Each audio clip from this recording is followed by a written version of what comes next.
Blood हम सब के लिए बहुत ज़रूरी है और इसी के साथ साथ ब्लड को साफ़ रखना भी बहुत ज़रूरी है। हमारी रोज़मर्रा ज़िंदगियों में हम जैसे जैसे चीज़ों को कंज्यूम करते जाते हैं तो हमारे ब्लड में कई सारे टॉक्सिन्स भी पैदा होते जाते हैं। तो ये ज़रूरी होता है कि उस ब्लड को फ़िल्टर करके उन टॉक्सिन्स को अलग कर दिया जाए। तो इसके लिए हमारी बॉडी के अंदर हमारा एक्सक्रीटरी सिस्टम होता है, जिसे हम लोग यूरिनरी सिस्टम भी कहते हैं। और ये क्या करता है कि हमारा एक्सक्रीटरी सिस्टम हमारे ब्लड को लेगा जो कि अनफिल्टर्ड है और इसको इसको फिल्टर करके, तो ये हमारे पास हमारा अनफिल्टर्ड ब्लड है और इसको ये फिल्टर कर देगा। और इसके साथ साथ हमारे पास हमारा जितना भी वेस्ट है उसको वो इकट्ठा कर कर हमारे पास एक सब्सटेंस बनाता है जिसे हम लोग कहते हैं यूरिन। और इस प्रोसेस में हमारे पास हमारा एक्सक्रीटरी सिस्टम या यूरिनरी सिस्टम दो इम्पोर्टेंट काम अंजाम देता है। सबसे पहले तो वो हमारे वेस्ट को रिमूव कर देता है, यानी हमारा ब्लड साफ रहता है जो कि हमारे ज़िंदा रहने के लिए ज़रूरी है। और दूसरा वो ऑस्मो रेगुलेशन भी बरकरार रखता है। ऑस्मो रेगुलेशन का सिंपल मतलब ये है कि आपकी बॉडी के अंदर जो पानी है और जो सॉल्ट्स हैं उनकी सही मिकदार ब्लड में मौजूद रहे। कहीं ऐसा ना हो कि पानी बहुत ज़्यादा हो जाए और कहीं ऐसा भी ना हो कि पानी बहुत कम हो जाए। और इस तरीके से जो आपके पानी के अंदर डिजॉल्व सॉल्ट्स हैं यानी कि आयन हैं, जैसे कि सोडियम आयन है, जैसे कि पोटेशियम आयन है, ये भी एक सही मिकदार में रहें। तो इसके लिए हमारे पास हमारा एक्सक्रीटरी सिस्टम यानी कि हमारा यूरिनरी सिस्टम होता है। तो वो कुछ इस तरह का दिखता है। सबसे पहले हमारे पास ये दो स्ट्रक्चर्स हैं जिनके बारे में मुझे उम्मीद है कि आप जानते होंगे। इन्हें हम लोग कहते हैं किडनीज़।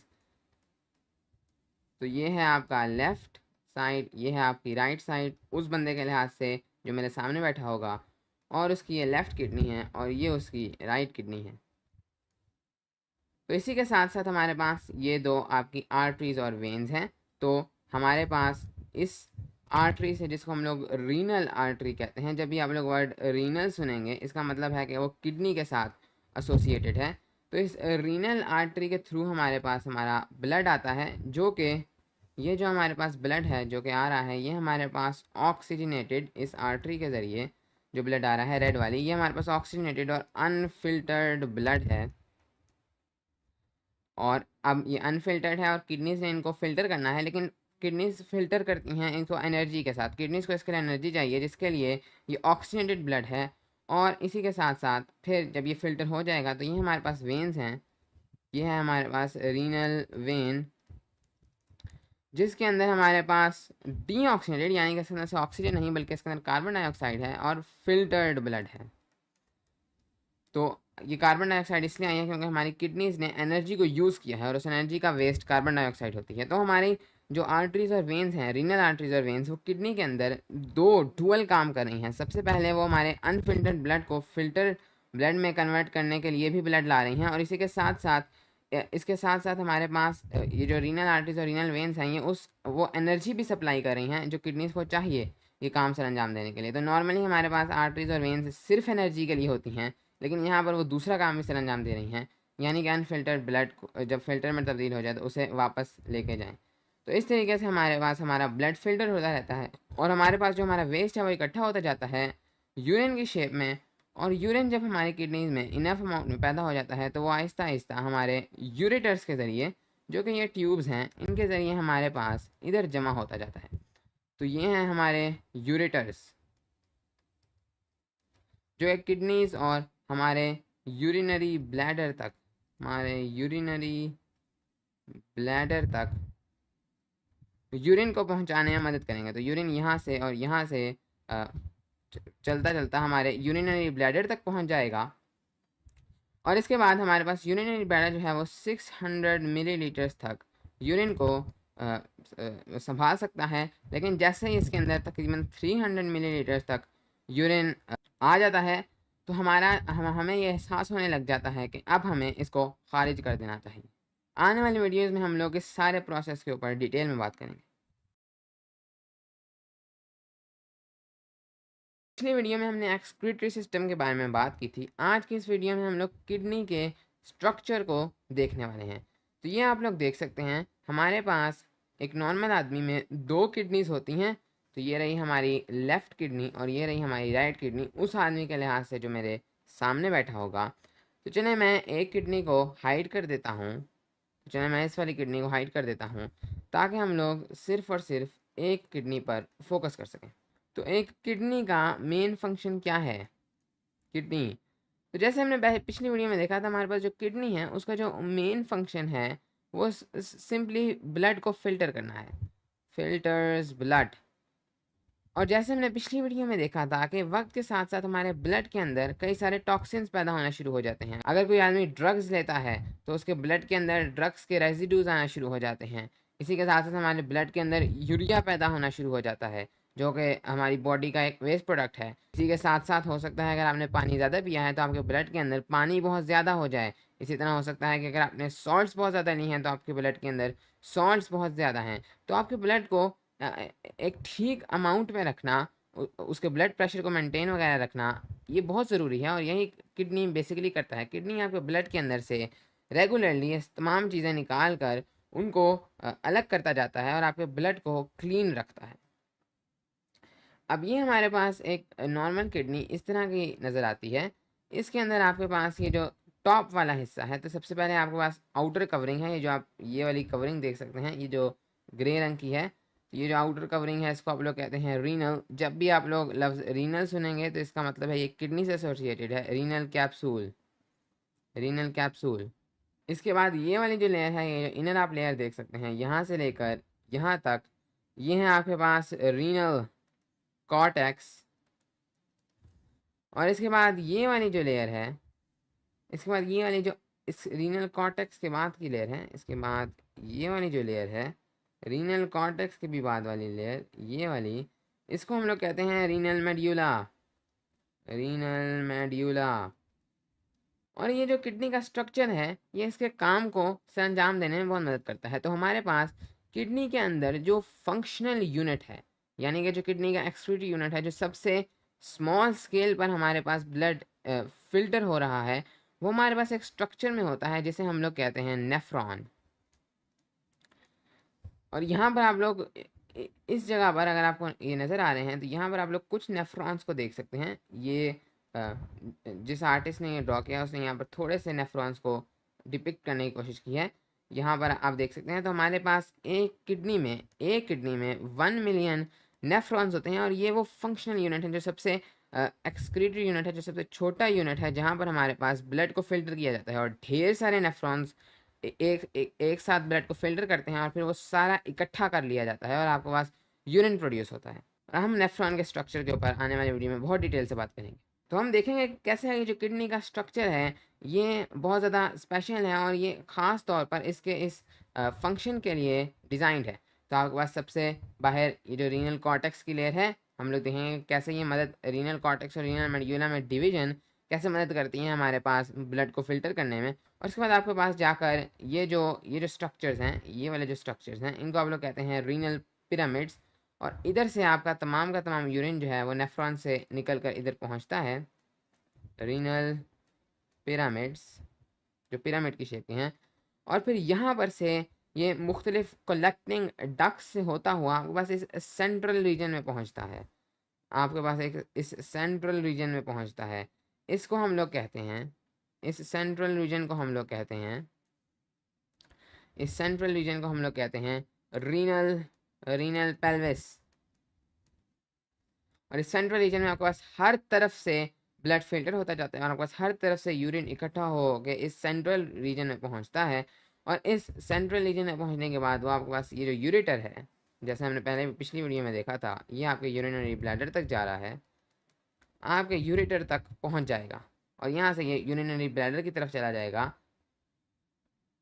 और ये आप देख सकते हैं आपकी रीनल आर्टरी जो कि ब्लड लेके जा रही है, और ये आपकी रीनल वेन जो कि फिल्टर ब्लड और डीऑक्सीनेटेड ब्लड वापस लेकर जा रही है। और यहाँ पर ये जो रीजन है जहाँ पर से आपके पास ये जो ब्लड वेसल्स हैं ये गुजर रही हैं, तो आपके पास ये जो रीजन है ये वाला, ये स्पेसिफिकली आपके पास ये वाला रीजन है, यानी कि जहाँ पर से आपके पास एक एंट्री पॉइंट है किडनी का, जो किडनी का एक किस्म का एंट्री पॉइंट है।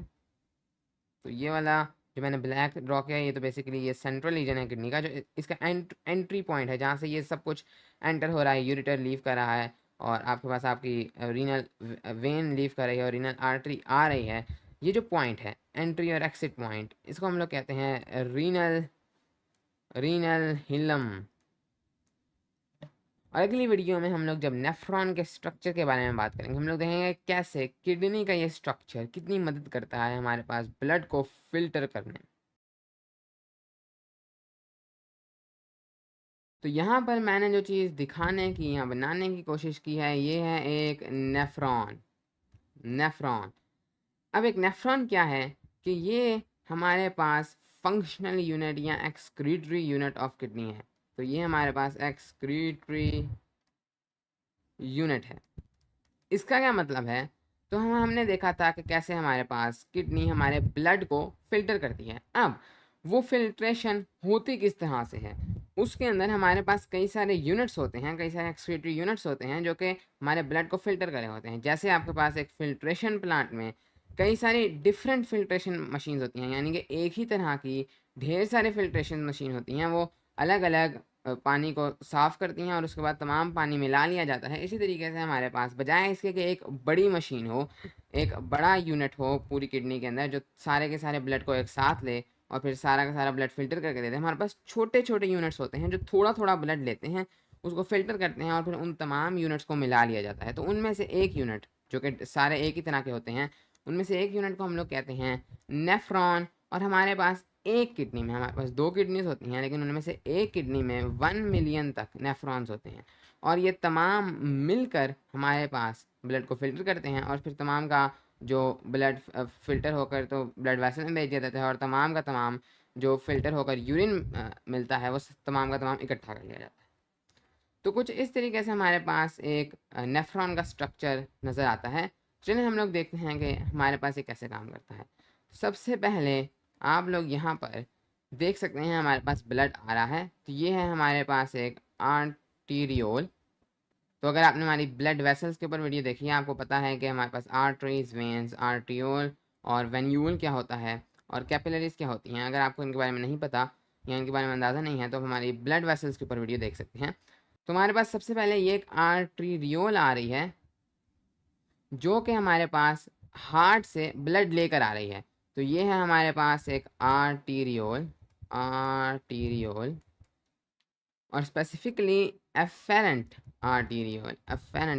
तो एफेरेंट आर्टीरियोल हमारे पास एक किडनी के अंदर मौजूद आर्टीरियोल है जो कि हमारे पास ब्लड लेकर आ रही है फ़िल्टर करने के लिए। अब ये कौन सा ब्लड है, तो जैसे हमने हमें पता है कि ये हमारे पास अभी अनफिल्टर्ड ब्लड है।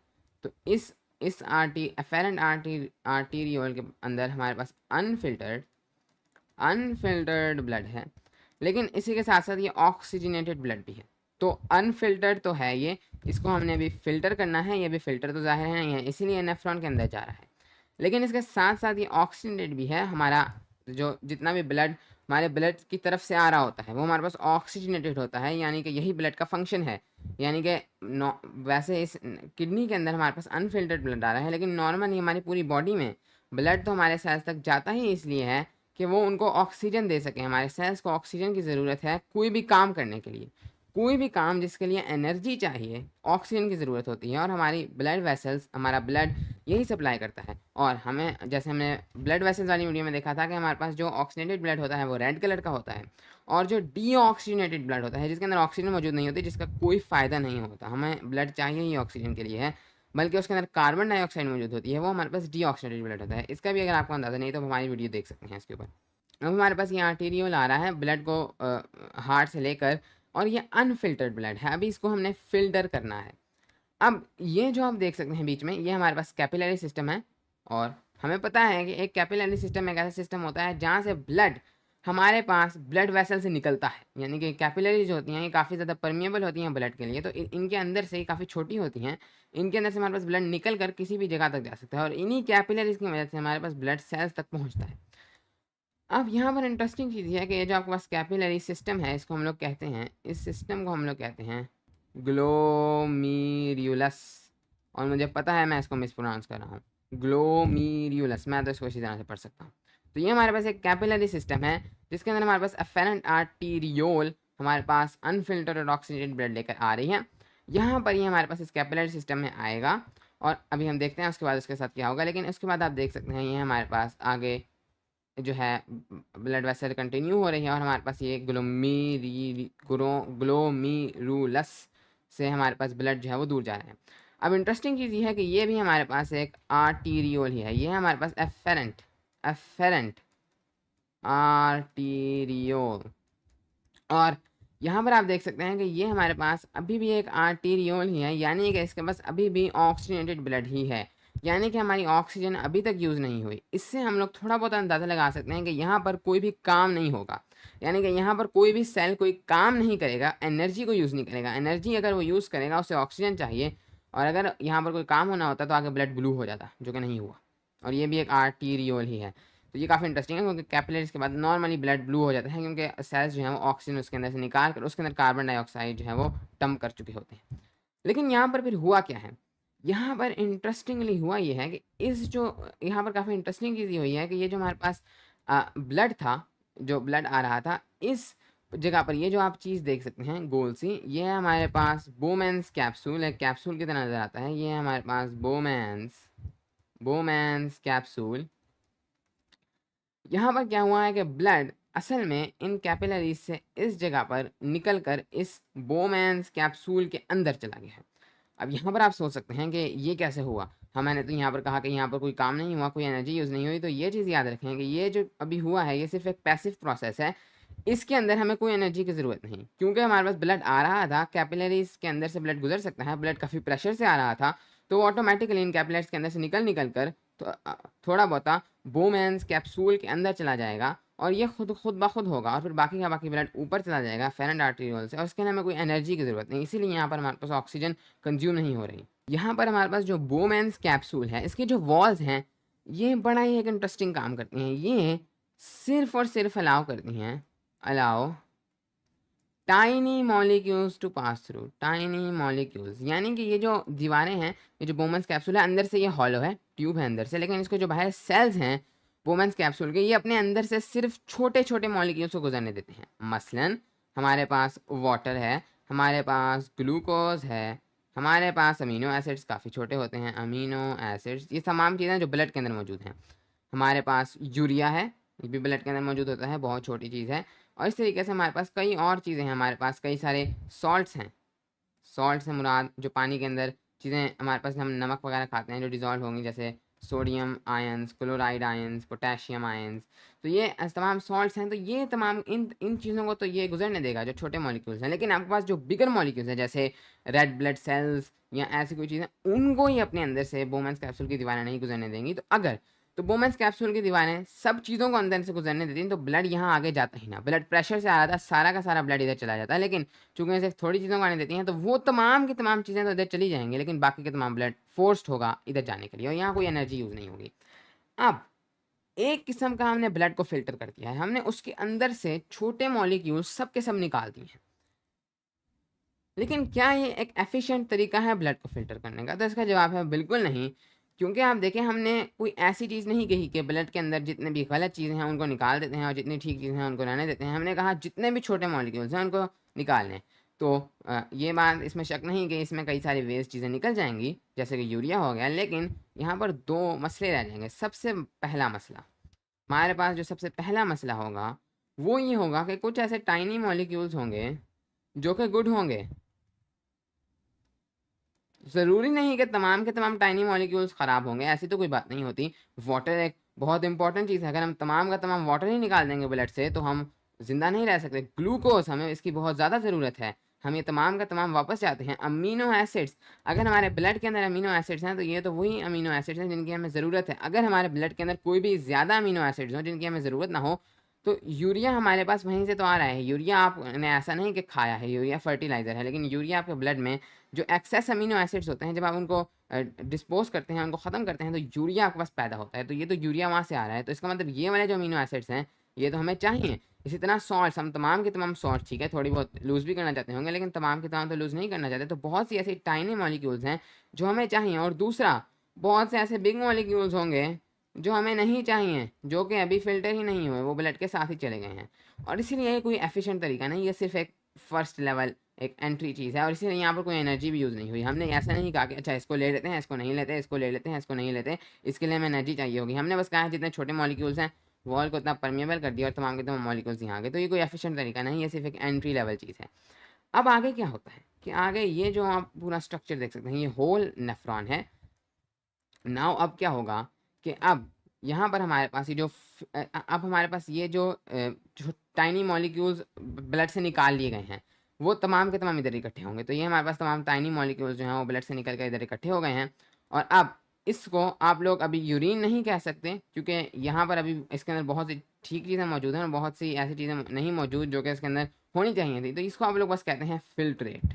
यानी आपने इसको ये एक फ़िल्टर, आपने थोड़ी सी चीज़ें फ़िल्टर कर दी हैं, लेकिन अभी आप इसको यूरिन नहीं कह सकते। एनीवेज अब ये आगे मूव करेगा और ये अब आप आगे काफ़ी इंटरेस्टिंग स्ट्रक्चर देख सकते हैं जो कि कर्वी सा स्ट्रक्चर है। और यहाँ पर मैंने इसको 2 डायमेंशन में कर्वी बनाया है, लेकिन ये 3 डायमेंशन में कर्वी होता है। ये आपके पास एक कॉन्व्यूलेटेड स्ट्रक्चर है, मुड़ा हुआ स्ट्रक्चर है। और सबसे पहले ये वाला जो आपका स्ट्रक्चर है, इसको आप लोग कहते हैं प्रॉक्सिमल, इसको आप लोग कहते हैं, इसको आप लोग कहते हैं। तो अब मेरे पास यहाँ जगह ख़त्म हो रही है, लेकिन मैं इसको लेबल करने की कोशिश करूँगा। इसको हम लोग कहते हैं, इस वाले स्ट्रक्चर को proximal proximal convoluted tubule, convoluted tubule. इसको प्रॉक्सिमल क्यों कहते हैं? क्योंकि आप देख सकते हैं ये बोमेंस कैप्सूल के करीब है, प्रॉक्सिमल का मतलब है करीब। अब इसके अंदर होगा क्या कि जैसे जैसे ये अब हमारे पास यूरिन फॉर्मेशन के 3 मेजर स्टेप्स हैं, उनमें से पहला स्टेप हमारे पास हो गया है।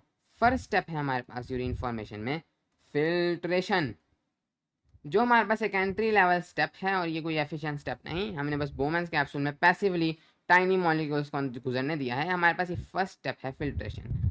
इसके बाद हमारे पास इसके अंदर कुछ ऐसे छोटे इस फिल्ट्रेट के अंदर कुछ ऐसे छोटे मॉलिक्यूल्स प्रेजेंट हैं जो कि हमें चाहिए, और कुछ ऐसे बिग मॉलिक्यूल्स नहीं प्रेजेंट जो कि हमें जो कि इसके अंदर होने चाहिए थे, जो कि हमें नहीं चाहिए ब्लड के अंदर। तो अब आगे हमारे पास कुछ और स्टेप्स होना लाजमी है। तो अब हमारे पास दूसरा स्टेप जो हमें खुद समझ आ रहा है वो है रीएब्जॉर्प्शन, रीएब्जॉर्प्शन, रीएब्जॉर्प्शन।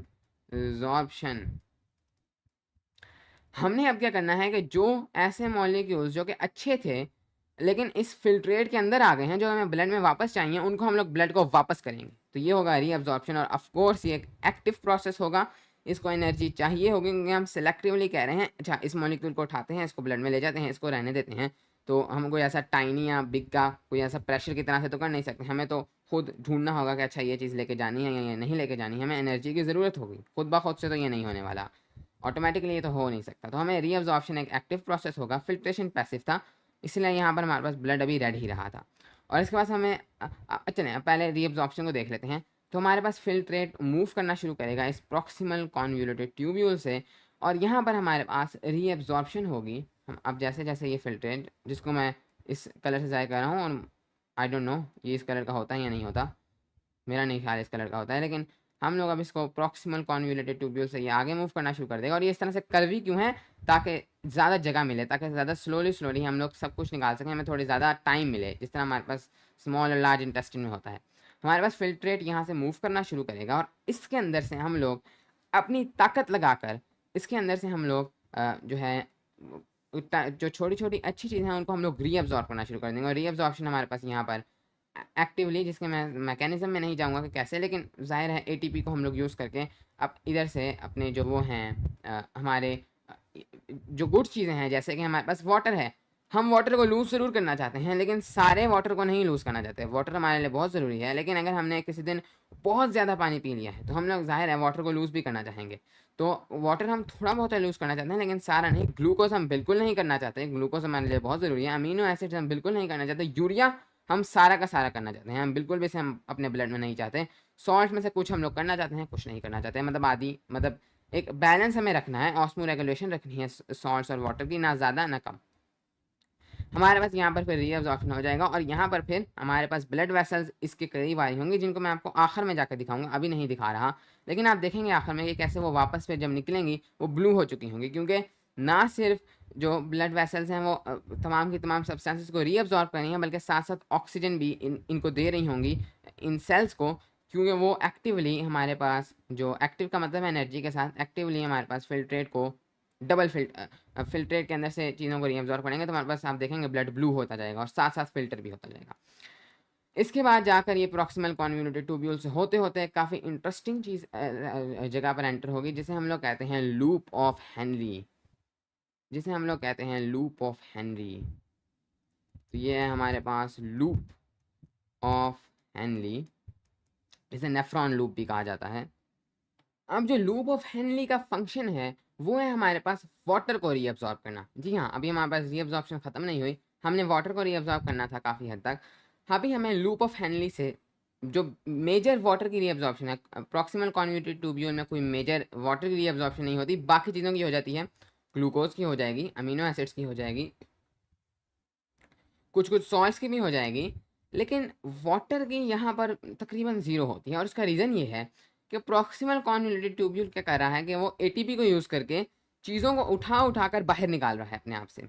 तो वो एनर्जी को यूज़ करके चीज़ों को उठा कर बाहर निकाल रहा है। और जब आप उसके मैकेनिज्म को देखेंगे तो होता ये है कि आपके पास कुछ प्रोटीन स्ट्रक्चर्स होते हैं, और ये जो आपके पास चीज़ें हैं एटीपी का यूज़ करके इनको प्रोटीन स्ट्रक्चर्स के अंदर से गुजार कर बाहर निकाल जाता है। वाटर के साथ ये मसला है कि ये तो लिक्विड है और इसके बहुत छोटे छोटे मॉलिक्यूल्स हैं, तो ये आप उस तरह से नहीं इसको बाहर निकाल सकते जिस तरह से आप solids, amino acids, glucose, salts, इनको आप बाहर निकाल सकते हैं एक्टिवली।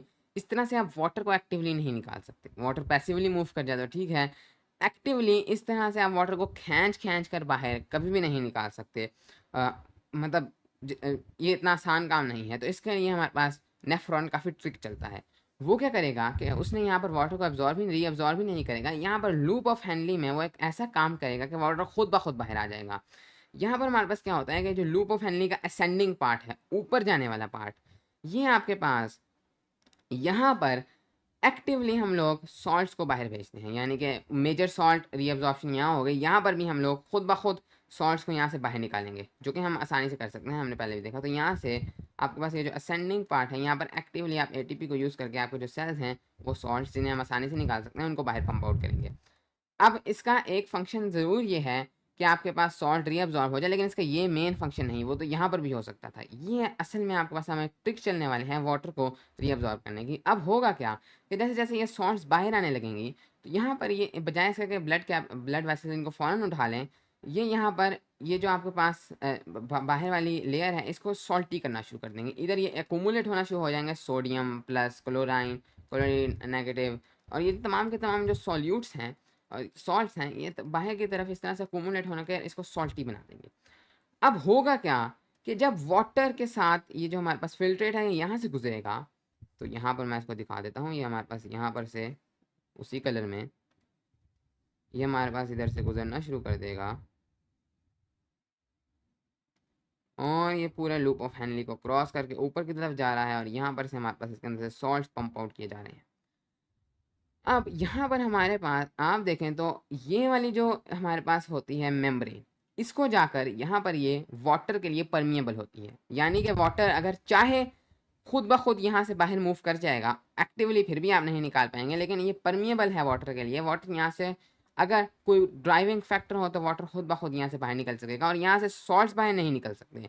यहाँ पर से सॉल्ट्स अंदर बाहर नहीं जा सकते, वाटर जा सकता है, जबकि इधर उलट है, सॉल्ट्स जा सकते हैं, वाटर नहीं जा सकता। अब होगा क्या कि आपके पास सॉल्ट्स की बाहर हाई कॉन्सेंट्रेशन हो जाती है, अंदर लो कॉन्सेंट्रेशन है, तो सॉल्ट्स हाई कॉन्सेंट्रेशन से लो कॉन्सेंट्रेशन की तरफ मूव करना चाहते हैं, लेकिन यहाँ पर वो कर ही नहीं पाते, लेकिन यहाँ से वाटर कर सकता है। अब हमने अगर आपने ऑस्मोसिस को पढ़ा है, तो ऑस्मोसिस, तो उसके अंदर हमारे पास वाटर जो है वो हाई कॉन्सेंट्रेशन से लो कॉन्सेंट्रेशन की तरफ मूव करता है, और वो जो सॉल्यूट का कॉन्सेंट्रेशन है उसको बैलेंस करना चाहता है। यहाँ पर वाटर के अंदर बहुत कम सॉल्यूट्स हैं, लेकिन यहाँ पर वाटर बहुत ही कम मौजूद है, लेकिन सॉल्यूट्स इतने ज़्यादा मौजूद हैं, तो आपके पास ऑटोमेटिकली वाटर बाहर की तरफ मूव करेगा।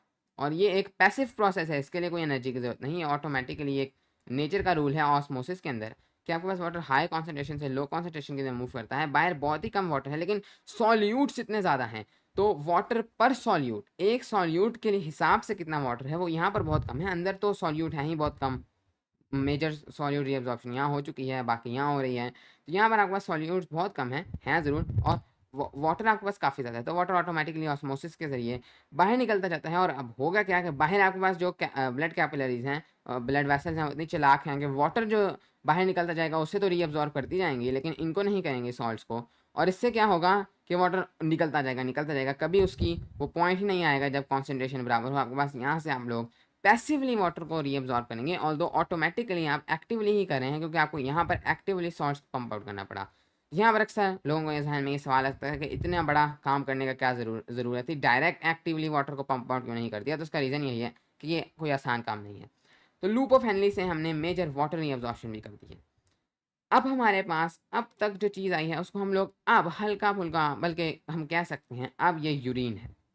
क्योंकि अब जो अभी भी एक स्टेप रहता है, एक स्टेप रहता है, और वो बस यहाँ पर आते ही इधर जो है हमारे पास थोड़ा बहुत थोड़ा बहुत प्रॉक्सिमल कॉन्वोल्यूटेड ट्यूब्यूल, और इधर ये जो आपके पास सब स्ट्रक्चर है ये आपके पास डिस्टल डिस्टल कॉन्वोल्यूटेड ट्यूब्यूल है। क्योंकि ये दूर है, डिस्टल कॉन्वोल्यूटेड ट्यूब्यूल। अब यहाँ पर आपके पास एक तीसरा स्टेप रहता है, क्योंकि आप देखें हमने रीअब्जॉर्प्शन तो कर दी है, हमने पहला मसला तो हल कर दिया है, लेकिन दूसरा मसला भी बाकी है। ये जो हमारे पास ब्लड रह गया था, इसके अंदर कुछ बिग पार्टिकल्स होंगे जो हमारे लिए अच्छे नहीं हैं, उन्हें हमने वापस डालना है इस, अब तो थोड़ा बहुत यूरिन की तरह हो गया है। अब हमें तीसरा स्टेप करना है जो कि है सिक्रीशन। सिक्रीशन हमें इसके अंदर वापस सिक्रिएट करने हैं वो बिग पार्टिकल्स जो कि अच्छे नहीं हैं। अगेन ये भी एक एक्टिव प्रोसेस होगा। रीअब्जॉर्प्शन हो गई, अब हमें सिक्रीशन की तरफ जाना है, और अब हम एक्टिवली जो बुरी चीज़ें हैं उनको वापस इसके अंदर भेजना शुरू कर देंगे। और ये प्रोसेस कंप्लीट होते ही हमारे पास ये मेजरली अब यूरिन में बदल चुका होगा, और ये हमारे पास ट्रैवल करता करता हमारे पास कलेक्टिंग डक्ट में गिरेगा। ये हमारे पास जाकर कलेक्टिंग डक्ट में गिर जाएगा, कलेक्टिंग डक्ट। और अब हमने अपने ब्लड को फ़िल्टर कर दिया है, हमने उसके अंदर से जो जितने भी ख़राब चीज़ें थी उनको निकाल दिया है, और बाकी ठीक चीज़ें हमारे पास हमारे ब्लड के अंदर आ चुकी हैं। अनफ़िल्टर्ड ब्लड फ़िल्टर हो गया है, और हमारे पास यूरिन रेडी है, वेस्ट रेडी है बॉडी से एक्सपेल होने के लिए। और थोड़ा सा एक फाइनल रीअब्जॉर्प्शन अभी बाकी है, वो ये होता है कि जब ये कलेक्टिंग डक्ट में, अब कलेक्टिंग डक्ट में कई सारी जगहों से हमारे पास एक हो सकता है, यहाँ एक और नेफ्रॉन कनेक्टेड है, इसी तरह का एक और नेफ्रॉन यहाँ है, और ढेर सारे नेफ्रॉन का यूरिन जमा हो के कलेक्टिंग डक्ट्स में गिरा है। और अब ये कलेक्टिंग डक्ट्स में यूरिन हमारे पास जमा होना शुरू हो जाएगा। अब ये यूरिन जो है इसके अंदर से मेजर वाटर जो है, इसके अंदर से मेजर वाटर तो रीअब्जॉर्ब हो गया है, लेकिन तमाम का तमाम वाटर अभी रीअब्जॉर्ब नहीं हुआ, इसके अंदर कुछ कुछ वाटर रहता है।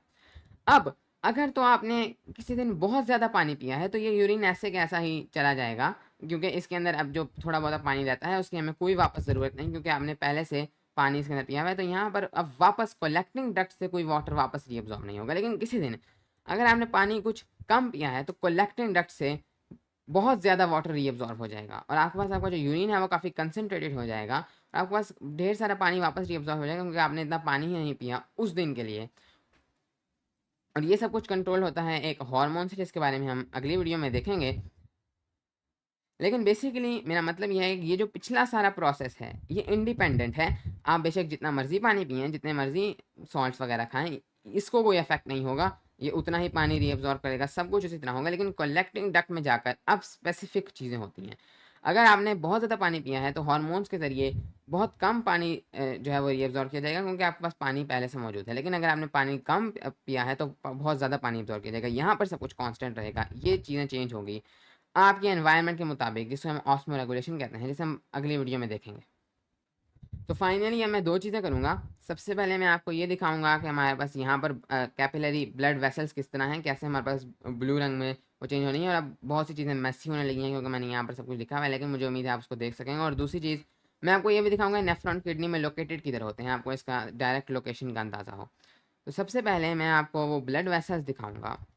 तो ये रही आपकी ब्लड वेसल्स।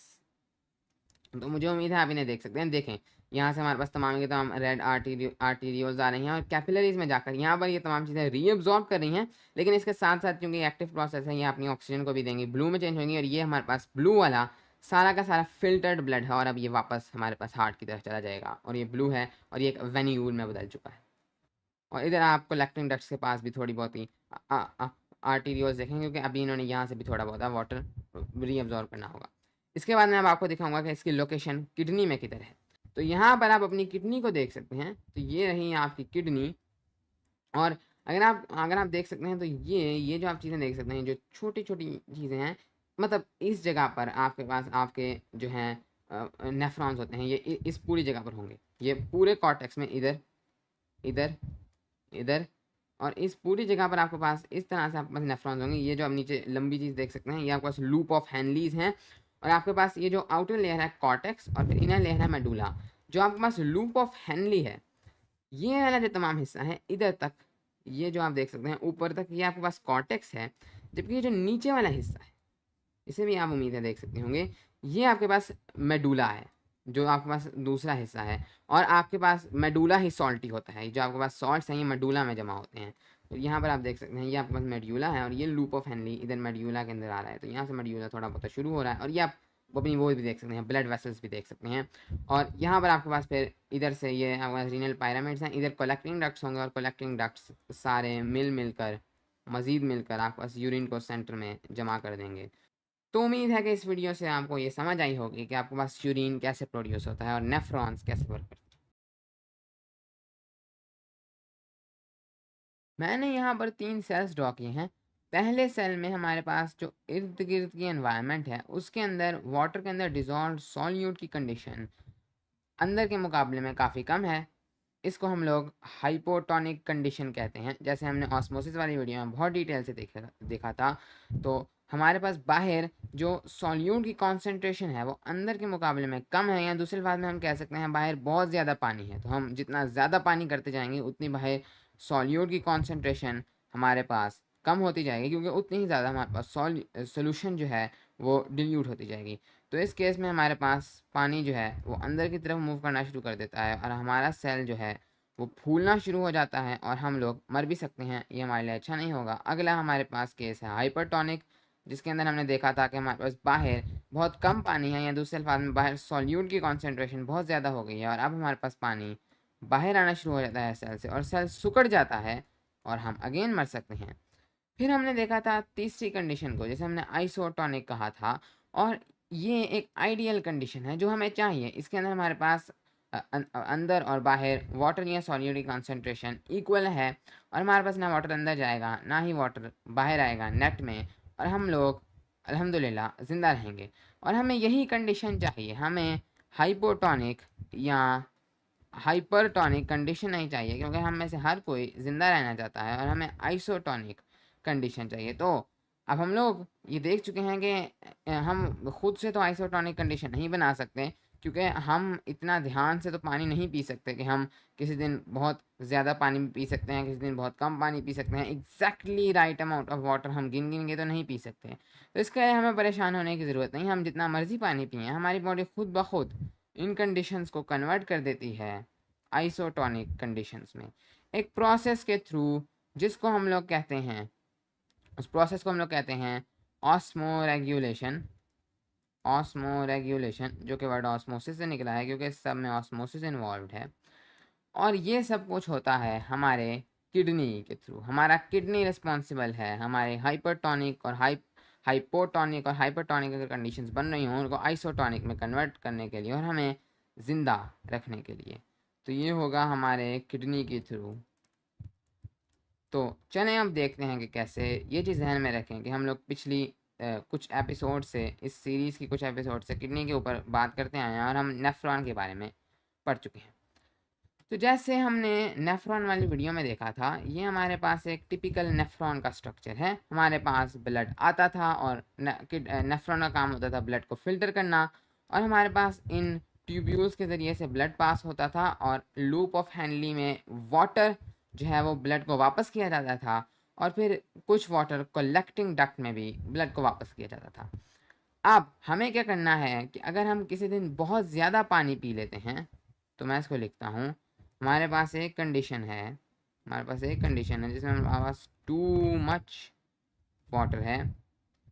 तो हमारे नेफ्रॉन को क्या करना है कि लेस वाटर रीअब्जॉर्ब करना है ब्लड में, लेस वाटर रीएब्जॉर्प्शन।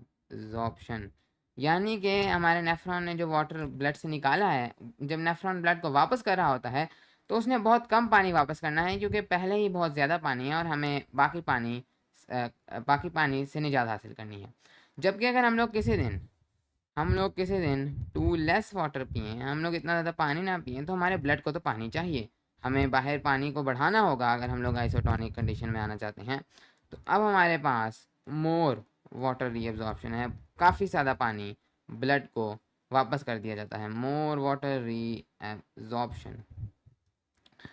तो ऊपर वाले केस में हमारे पास काफ़ी डिल्यूट यूरिन प्रोड्यूस होगा। डिल्यूट से मुराद है लेस कॉन्सेंट्रेटेड, यानी कि हमारा जो यूरिन होगा वो ज़्यादा पानी पानी होगा, कम येलोश सा होगा और उसमें ज़्यादा मिकदार में पानी मौजूद होगा बाकी सब्सटेंसेस के मुकाबले में। जबकि अगर हम लोग बहुत ज़्यादा वाटर वापस ब्लड में भेज देते हैं तो हमारे पास काफ़ी कॉन्सेंट्रेटेड यूरिन होगा, हमारे यूरिन में काफ़ी कम पानी होगा, कॉन्सेंट्रेटेड यूरिन, और ये काफ़ी येलोइश होगा। तो अब ये काम होगा कहाँ? तो हमारा नेफ्रॉन एक बड़े ही कामयाब तरीके से ये काम करता है। वो क्या करेगा कि इसके जो 2 पार्ट्स हैं, जो वाटर रीअब्ज़ॉर्प्शन है वो लूप ऑफ हेनली और कलेक्टिंग डक्ट्स में हो रही है। ये क्या करेगा कि ये लूप ऑफ हेनली को उसी तरह रहने देगा, चाहे हम ज़्यादा पानी पिएँ, चाहे हम कम पानी पिएँ, ये एक constant amount of water he loop of Henley के थ्रू, जैसे हमने देखा था, ब्लड वेसल्स को वापस करेगा। लेकिन जो यहाँ पर इसने काम करना है कि उसके मुताबिक जो वाटर की रीअब्जॉर्प्शन है वो ये कलेक्टिंग डक्ट में कर लेगा, क्योंकि याद रखें कलेक्टिंग डक्ट में भी काफ़ी ज़्यादा अभी पानी रीअब्जॉर्ब होता है। तो अब चाहे तो वो लूप ऑफ हेनली में भी ये काम कर सकता था, लेकिन इससे काफ़ी ज़्यादा एफिशिएंसी में मसला होता, उसे लूप ऑफ हेनली तक आना पड़ता और कलेक्टिंग डक्ट तक, मतलब वो उसने एक पार्ट तक ये काम जो है वो महदूद रखा है, वाटर को स्पेसिफिकली रीअब्जॉर्ब करना, वाटर की जितनी मिकदार ब्लड में मौजूद है उसके मुताबिक रीअब्जॉर्ब करना। यहाँ पर उसे इस चीज़ की फ़िक्र करने की कोई ज़रूरत नहीं। तो यहाँ पर तो कांस्टेंट वाटर रीअब्जॉर्प्शन हो जाएगी। जब यूरिन यहाँ पहुँचेगा उधर जाकर जो है असली तरीके से वाटर रीअब्जॉर्प्शन होगी, कि अगर बहुत ज़्यादा है तो बहुत कम वाटर रीअब्जॉर्प्शन हो, बहुत कम वाटर है तो बहुत ज़्यादा वाटर रीअब्जॉर्प्शन हो। लेकिन ये सब कुछ होगा कैसे? ठीक है, हम लोग मान लेते हैं ये कलेक्टिंग डक्ट में से जो है अगर बहुत कम वाटर होगा तो बहुत ज़्यादा बहुत ज़्यादा वाटर होगा तो बहुत कम रीअब्जॉर्प्शन करेगा, और बहुत कम वाटर होगा तो बहुत ज़्यादा रीअब्जॉर्प्शन करेगा। लेकिन कैसे? इसको कैसे पता चलेगा कि ब्लड में ज़्यादा पानी है या कम पानी है? तो यहाँ पर हमारे पास मैदान में आता है हमारा एंडोक्रिन सिस्टम। हमारे पास मैदान में आता है हमारा एंडोक्रिन सिस्टम। इसके बारे में आपने ज़रूर सुना होगा, नहीं भी सुना तो परेशान होने की ज़रूरत नहीं। इस वीडियो में तो हम इसकी ज़्यादा डिटेल में नहीं जा सकते, लेकिन हम इसके ऊपर एक अलग से सीरीज़ बनाएंगे। अभी के लिए आप सिर्फ इतना समझ लें कि एंडोक्रिन सिस्टम एक एक इसको हम लोग हार्मोनल सिस्टम भी कहते हैं। ये सिर्फ ये करता है कि ये आपके पास कुछ केमिकल मैसेंजर्स निकालता है, केमिकल मैसेंजर जिन्हें हम हार्मोन्स कहते हैं। और ये केमिकल मैसेंजर्स बॉडी के एक पार्ट से इंफॉर्मेशन को लेकर दूसरे पार्ट तक जाते हैं। यानी कि जैसे अब हमारे पास यहाँ पर केस है, तो अब हमें इस कलेक्टिंग डक्ट में मान लेते हैं हमारे पास बहुत ज़्यादा पानी है या बहुत कम पानी है, तो उसके मुताबिक हमें वाटर रीअब्जॉर्प्शन करनी है। अब हमारे इस कलेक्टिंग डक्ट को ये बात बतानी है हमें कि अब तुम कम वाटर रीअब्जॉर्ब करो या अब तुम ज़्यादा वाटर रीअब्जॉर्ब करो। इसको तो नहीं पता चल रहा कि ब्लड वेसल्स में कितना पानी है या कितना कम पानी है। तो एक हार्मोन आएगा, हार्मोन जो कि सिर्फ एक मॉलिक्यूल है। इस केस में ये एक प्रोटीन होता है सिंपल सा, और ये क्या करता है कि इस केस में हमारे पास नेफ्रॉन के केस में ये आकर ये जो कलेक्टिंग डक्ट है इसकी वेसल से जुड़ जाता है, और ये जो सेमी परमिएबल मेम्ब्रेन है इसको ज़्यादा परमिएबल कर देता है वाटर के लिए। तो हो सकता है ये कहीं पर जाकर बाइंड कर दे जो हमारे पास आयन चैनल्स हैं जहाँ से वाटर आ रहा है, उनको मज़ीद खोल दे। तो इस तरीके से ये हार्मोन्स आकर इधर बाइंड हो जाएंगे, और हमारे पास जो कलेक्टिंग डक्ट की वॉल्स हैं उस केस में जब हमने बहुत बहुत बहुत कम पानी पिया होगा, उस केस में हमारे पास ढेर सारे इस किस्म के हार्मोन्स आते हैं और इन वॉल्स को ज़्यादा परमिएबल कर देते हैं वाटर के लिए, ताकि ज़्यादा वाटर रीअब्जॉर्ब हो जाए। जबकि अगर हमने बहुत ज़्यादा पानी पिया हुआ हो तो अब हमें कम वाटर रीअब्जॉर्ब करना है, तो अब ये हार्मोन कम मिकदार में आएंगे। तो हो सकता है सिर्फ चंद हार्मोन आए और अब ये काफ़ी ज़्यादा कम परमिएबल होंगी वाटर के लिए। तो ये एक तरीका है, जितना अमाउंट में आपके पास वाटर आपके ब्लड में होगा उतनी ही अमाउंट में आपके पास जो है हार्मोन उसके अकॉर्डिंगली आएंगे। अगर आपके पास बहुत कम वाटर है आपके ब्लड में तो बहुत ज़्यादा हार्मोन्स आएंगे, अगर बहुत ज़्यादा वाटर है तो बहुत कम हार्मोन्स आएंगे। ये जो हार्मोन है ये सिर्फ इतना करेंगे कि इस केस में आगे कलेक्टिंग डक्ट्स की जो वॉल्स हैं उनको मज़ीद परमिएबल कर देंगे, उसके अंदर से वाटर को ज़्यादा गुजरने देंगे तो ज़्यादा वाटर ऑटोमेटिकली रीअब्जॉर्ब होगा। लेकिन अभी हार्मोन्स आते कैसे हैं? तो अब होगा क्या कि हमारा जो ब्रेन है उसके अंदर हमारे पास एक रीजन होता है जिसे हम लोग कहते हैं हाइपोथैलेमस। इसके ऊपर हम लोग नर्वस सिस्टम में बात करेंगे। हाइपोथैलेमस ये करेगा कि ये इस चीज़ को डिटेक्ट कर लेगा, क्योंकि ब्रेन है तो ब्रेन को पूरी बॉडी की खबर होती है। जैसे ही इसको पता चलेगा कि ओहो हमने बहुत ज़्यादा पानी पिया है या बहुत कम पानी पिया है और हमने अपने नेफ्रॉन को बताना है कि इसके मुताबिक जो है एक्ट करो, तो ये क्या करेगा कि ये जो है एक हार्मोन सिक्रेट करता है, जिसको एक हार्मोन बनाता है असल में, जिसको हम लोग कहते हैं anti diuretic hormone. Anti diuretic hormone. मुझे उम्मीद है कि मैं ठीक स्पेलिंग लिख रहा हूँ, लेकिन अगर मैं ठीक नहीं भी लिख रहा तो आप इसको खुद ठीक कर सकते हैं। इसको शॉर्ट फॉर्म में एडीएच कहा जाता है या इसको वैसोप्रेसिन भी कहा जाता है। तो जैसे मैंने बताया, इस हार्मोन का ये काम है कि ये कलेक्टिंग डक्ट ट्यूब्यूल्स पे ये एक्ट नहीं करता, कलेक्टिंग डक्ट्स की वॉल्स को ज़्यादा परमिएबल कर देता है वाटर के लिए। अब हाइपोथैलेमस इसको प्रोड्यूस करता है और ये रिलीज होता है ग्लैंड के जरिए। ग्लैंड एंडोक्राइन सिस्टम में वो ऑर्गन्स होते हैं जो हार्मोन्स को सिक्रेट करते हैं। ये भी ब्रेन में होता है, पिट्यूटरी ग्लैंड। उम्मीद है कि मेरे स्पेलिंग ठीक होंगे। मैं ज़्यादा फोकस करता हूँ कॉन्सेप्ट्स क्लियर करने में, ना कि स्पेलिंग्स पर। तो इसके बाद हमारे पास होगा पिट्यूटरी ग्लैंड, जो कि हमारे एंटी ड्यूरेटिक हार्मोन को रिलीज़ कर देता है।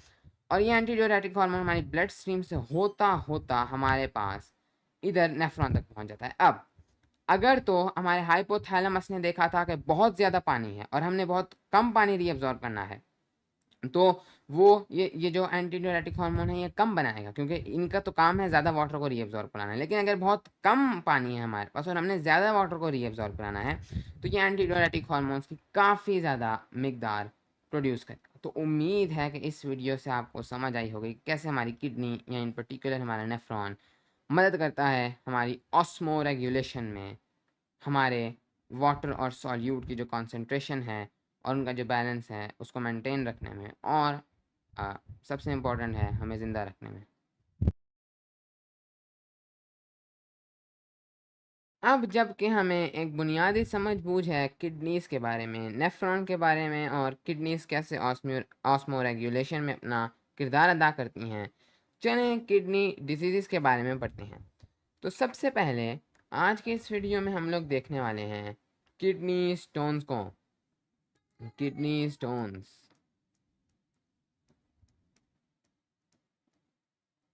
तो चलिए शुरू करते हैं। अब होता क्या है कि आपका जो यूरिन है, जैसे हमने अपनी पिछली वीडियोस पिछले लेक्चर्स जो कि सीरीज़ का हिस्सा है उसमें देखा था कि हमारे यूरिन में मोस्टली वाटर होता है और इसके अलावा कुछ सॉल्ट्स होते हैं, कुछ यूरिया होता है और कुछ यूरिक एसिड होता है। अब यहाँ पर आप जो ये मैंने जो डब्बा बनाया है ये यूरिन का एक सेगमेंट है, जिसके अंदर हम लोग देखने वाले हैं कि यूरिन के अंदर कौन कौन से डिफरेंट जो है वो पार्टिकल्स हैं। अब इसके अंदर कई सारे पार्टिकल्स होते हैं, जैसे सोडियम हो गया, क्लोरीन हो गया, सोडियम क्लोराइड से इसके अंदर यूरिया होता है। लेकिन अभी जो मैंने आपको पार्टिकल्स दिखाए हैं ये वो पार्टिकल्स हैं, स्पेसिफिकली वो पार्टिकल्स जो कि किडनी स्टोन्स का बाइस हैं। हमारे पास हमारे यूरिन में कैल्शियम होता है, कैल्शियम आयंस जो कि कैल्शियम से आता है, और कैल्शियम जैसे आप दूध पीते हैं इन चीज़ों से आपके पास कैल्शियम आता है। इस तरीके से ये जो आप देख सकते हैं C2O4-, ये है हमारे पास ऑक्सलेट। ऑक्सलेट के आयंस हैं। ऑक्सलेट जो है ये आपके पास सब्जियों, फलों, दालों, इनमें से ये ऑक्सलेट रिच फूड्स हैं। इस तरीके से ये जो आप देख सकते हैं HUR, ये है आपके पास यूरिक एसिड जो कि बहुत ज़्यादा प्रोटीन्स खाने से पैदा होता है। इसी तरीके से आप लोग ये बेसिकली यहाँ पर तीन मैंने मेजर पार्टिकल्स बनाए हैं, कैल्शियम, ऑक्सलेट और यूरिक एसिड।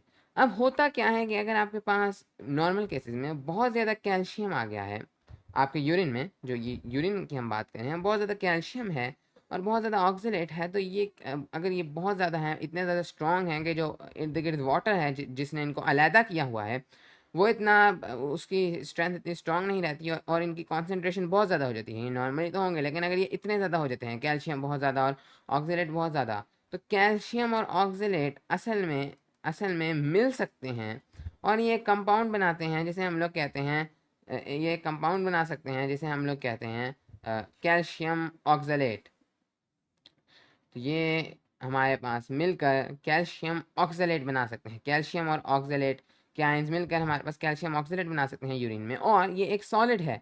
तो इमेजिन कर सकते हैं अगर हमारे पास कैल्शियम और ऑक्सलेट, जो कि हम नहीं कि अगर कॉन्सेंट्रेशन बहुत ज़्यादा हो, और मेरा यकीन करें आप नहीं चाहते कि ऐसा हो, तो आपके पास जहाँ कहीं भी यूरिन मौजूद होगा वहाँ पर आपके पास सॉलिड सॉलिड स्ट्रक्चर्स बन सकते हैं, जिन्हें हम असल में किडनी स्टोन्स कहते हैं। तो मान लेते हैं कि यहाँ पर हमारे पास यूरिन था, उस यूरिन में किसी तरह से बहुत ज़्यादा कैल्शियम या ऑक्सलेट के आयंस आ गए, तो हो सकता है एक पत्थर बन जाए, एक सॉलिड चीज़ बन जाए इस तरीके से। और ये ज़रूरी नहीं, किडनी के लफ्ज़ का ये मतलब नहीं है सिर्फ किडनी में बनते हैं, ये इधर भी बन सकते हैं। जहाँ जहाँ यूरिन मौजूद है, ये यूरिनरी ब्लैडर में भी बन सकते हैं, ये यूरेटर्स में भी बन सकते हैं, ये किडनीज में भी बन सकते हैं।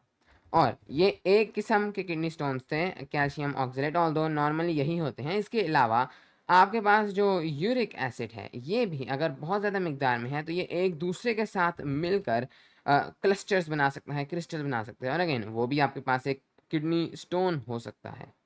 अब ये ख़तरनाक क्यों है कि आप खुद सोचें कि यूरिन ने पास करके जो कि फ़िल्टर हुआ है ब्लड से, उसने पास करके आपकी बॉडी से बाहर जाना है। वो तो लिक्विड है, लेकिन किडनी स्टोन्स सॉलिड्स हैं। अब किडनी स्टोन्स भी यूरिन के साथ-साथ जाएँगे, और या तो अगर ये बहुत बड़े हैं तो यूरिन के फ्लो को ब्लॉक कर देंगे, यूरिन जा नहीं सकेगा, या फँस जाएँगे, या अगर ये थोड़े छोटे हैं और आहिस्ता-आहिस्ता जा रहे हैं तो ये इसकी वॉल्स के साथ टकराएँगे और आपको बहुत ज़्यादा दर्द होगा। तो ऑफ कोर्स किडनी स्टोन्स हमारे लिए एक अच्छी चीज़ नहीं है। तो सबसे पहले हम लोग देखेंगे कि किडनी स्टोन्स के कॉजेज़ क्या हैं, जिनके बारे में मैंने आपको एक इनसाइट दे ही दिया है, कैल्शियम का बहुत ज़्यादा होना, ऑक्सलेट का बहुत ज़्यादा होना, या फिर कुछ-कुछ केसेज़ में यूरिक एसिड का बहुत ज़्यादा होना। तो इसके जो कॉजेज़ हैं, जिनकी वजह से ये कंडीशंस हो सकती हैं, उनमें से एक मेजर कॉज़ तो आपके जीन्स हैं। अगर आपकी फैमिली की ही हिस्ट्री है कि किडनी स्टोन्स बहुत ज़्यादा पैदा होते हैं, तो उसमें तो आप कुछ नहीं कर सकते। तो उसमें आप सिर्फ कुछ प्रिवेंशन मेजर्स ले सकते हैं, लेकिन ये आपके जीन्स का हिस्सा है। लेकिन जो बाकी डाइटरी फैक्टर्स हैं जो कि बहुत ज़्यादा कंट्रीब्यूट करते हैं किडनी स्टोन्स में, अब हम उनको भी देखेंगे। अगर आप लोग बहुत ज़्यादा ऑक्सलेट रिच फूड्स खा रहे हैं, जैसे कि सब्जियां हैं, जैसे कि फल हैं, जैसे कि दालें हैं, तो ऑफ कोर्स आपके पास ऑक्सलेट ज़्यादा होगा। तो ये तो एक बिल्कुल समझ आने वाली बात है, और इससे बिल्कुल समझ आता है कि किडनी स्टोन ज़्यादा होंगे। तो बहुत ज़्यादा आपने ऑक्सलेट नहीं खाना। इसी तरीके से अगर आप बहुत ज़्यादा प्रोटीन्स खा रहे हैं, तो हमें पता है कि प्रोटीन्स की वजह से ही यूरिक एसिड प्रोड्यूस होता है। तो अगर आप बहुत ज़्यादा प्रोटीन्स खा रहे हैं तो बहुत ज़्यादा यूरिक एसिड प्रोड्यूस होगा, और मिल के वो क्रिस्टल्स बनाएगा, और आपको पास अगेन किडनी स्टोन्स बन सकते हैं। तो आपने बहुत ज़्यादा प्रोटीन भी नहीं खाना, बहुत कम भी नहीं खाना। और इसी के साथ साथ अगर आप बहुत ज़्यादा नमक खा रहे हैं, अगर आप बहुत ज़्यादा नमक खा रहे हैं, और जब मैं नमक कह रहा हूँ, मेरा मेन मतलब जो आम नमक है, सोडियम क्लोराइड। अब आप शायद सोच सकते हैं कि नमक का इससे क्या ताल्लुक है। मैंने जो आपको बताया उसके अंदर नमक का तो कोई जिक्र नहीं था। मैंने ऐसा नहीं बताया कि नमक से कोई किडनी स्टोन्स बने। तो इसका काफ़ी इंटरेस्टिंग रीज़न है। होता ये है कि जब आप नमक खाते हैं, पर्टिकुलरली सोडियम क्लोराइड, तो जब यहाँ पर आपके पास सोडियम के आयन्स आते हैं आपके यूरिन में, तो एक प्रोसेस होता है जिसके अंदर सोडियम के आयन्स आपकी बोन्स के अंदर जो कैल्शियम स्टोर्ड है, उसको बोन से निकालना शुरू कर देते हैं और यूरिन के अंदर लाना शुरू कर देते हैं। तो ये पूरा प्रोसेस होता है। तो इसकी वजह से अगर आप बहुत ज़्यादा सॉल्ट खाते हैं, बहुत ज़्यादा सोडियम आपके अंदर आ जाता है, तो उससे आपके यूरिन में ऑटोमेटिकली बहुत ज़्यादा कैल्शियम आ जाएगा, जिसके ज़रिए से अब हमें पता है कि किडनी स्टोन्स पैदा हो सकते हैं। तो इसलिए हमें बहुत ज़्यादा सॉल्ट भी नहीं खाना। और आखिरी रीज़न शायद आपको हिला कर रख दे, वो है कि अगर आप बहुत कम कैल्शियम खाएँगे, तो आपको किडनी स्टोन्स का खतरा बहुत ज़्यादा बढ़ जाएगा।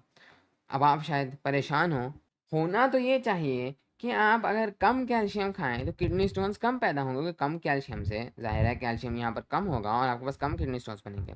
तो असल में कहानी और है।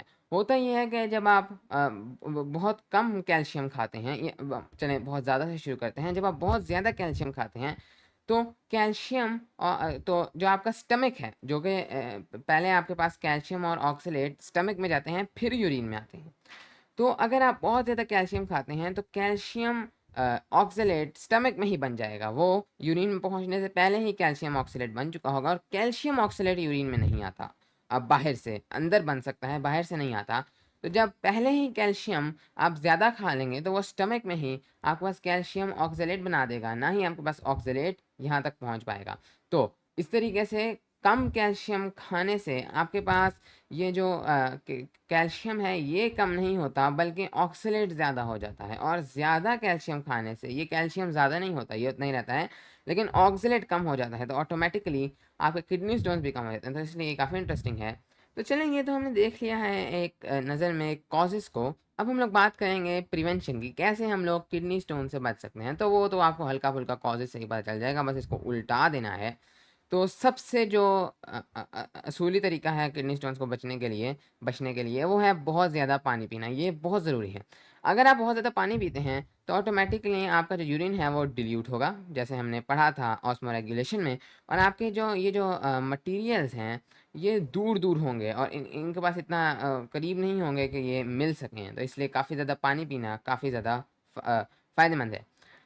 उसके बाद ये जो मैंने अगले पॉइंट्स लिखे हैं ये बेसिकली इन्हीं का उलट है। आपने ज़्यादा कैल्शियम खाना है, आपने मॉडरेट प्रोटीन लेना है, ज़्यादा प्रोटीन नहीं लेना वरना ज़्यादा यूरिक एसिड हो जाएगा, लेकिन बहुत कम प्रोटीन भी नहीं लेना। इसीलिए और इसी के साथ मॉडरेट ऑक्सीडेट लेना है, जो सब्जियों और फलों में होता है और दालों में होता है। और इसी तरीके से मॉडरेट सॉल्ट यानी कि सोडियम क्लोराइड लेनी है। ओके, तो अब हमने पढ़ लिया है कॉजेज़ और प्रिवेंशन को किडनी स्टोन्स की, लेकिन इसकी ट्रीटमेंट क्या है। चलें, अब तो ये एक बार हो गया, अब हम क्या कर सकते हैं। तो ये कोई इतनी बड़ी ख़तरनाक बात भी नहीं है, ऑल्दो कि अगर आप इसकी ट्रीटमेंट ना करें तो बहुत ख़तरनाक बात है, लेकिन इसकी ट्रीटमेंट इतनी ख़तरनाक नहीं जैसे हार्ट अटैक की है। इसकी ट्रीटमेंट काफ़ी आसानी से की जा सकती है अनलेस कंडीशंस बहुत सवेयर हैं। तो अगर हम इसकी ट्रीटमेंट की बात करें तो सबसे पहले इसकी ट्रीटमेंट यही है कि आप बहुत ज़्यादा पानी पिएँ। अब आप कहेंगे कि ये इसकी ट्रीटमेंट कैसे है? तो होता ये है कि अगर बहुत ज़्यादा छोटे-छोटे किडनी स्टोन हैं, जैसे कि आप यहाँ पर भी देख सकते हैं, तो ये आहिस्ता-आहिस्ता करके आपकी बॉडी से खुद ब खुद ही निकल जाएँगे। ऑल्दो आपको इसके अंदर दर्द होगा, तो आप साथ-साथ पेन किलर्स भी ले सकते हैं अगर बहुत ज़्यादा मसला है। लेकिन ये अगर बहुत छोटे हैं, इतने बड़े नहीं, तो ये आहिस्ता-आहिस्ता खुद ही अगर खा-खा के नीचे निकल जाएँगे। अगर आप बहुत ज़्यादा पानी पीते हैं तो ऑटोमेटिकली चूँकि यूरिन बहुत ज़्यादा डिल्यूट होगा, ऑटोमेटिकली ये प्रोसेस स्पीड अप होगा और किडनी स्टोन्स जल्दी निकल जाएँगे और जल्दी आपको तकलीफ से निजात मिल जाएगी। तो सबसे पहले इसकी ट्रीटमेंट है कि आप बहुत ज़्यादा पानी पिएँ। उसके बाद एक जो अगर मसला ठीक नहीं हो रहा तो एक नेक्स्ट ट्रीटमेंट है जिसे हम लोग कहते हैं अल्फ़ा ब्लॉकर्स, और ये भी अभी हम उसी स्टेज में हैं जहाँ हमारे पास किडनी स्टोन्स इतने बड़े नहीं हैं, छोटे से हैं। अगर ये हल्के से मज़ीद बड़े हैं, पानी से भी इतना काम नहीं बन रहा, तो अल्फ़ा ब्लॉकर्स कुछ मेडिसिन्स होती हैं जिनके ज़रिए से आपके जो मसल्स हैं यूरेटर्स के, ये थोड़े रिलैक्स कर जाते हैं और आपके पास ये जो किडनी स्टोन है ये ज़्यादा आसानी से गुजर सकता है। इसके बाद हमारे पास थोड़ी एडवांस्ड ट्रीटमेंट शुरू होती है, पोटेशियम सिट्रेट। ये भी एक मेडिसिन है।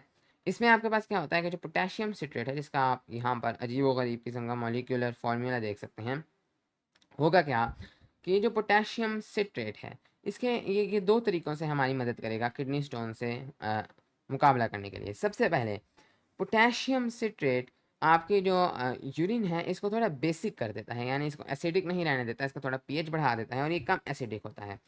उसकी वजह से जो यूरिक एसिड है वो बेसिकली एसिडिक मीडियम हो तो ज़्यादा आसानी से मिलता है।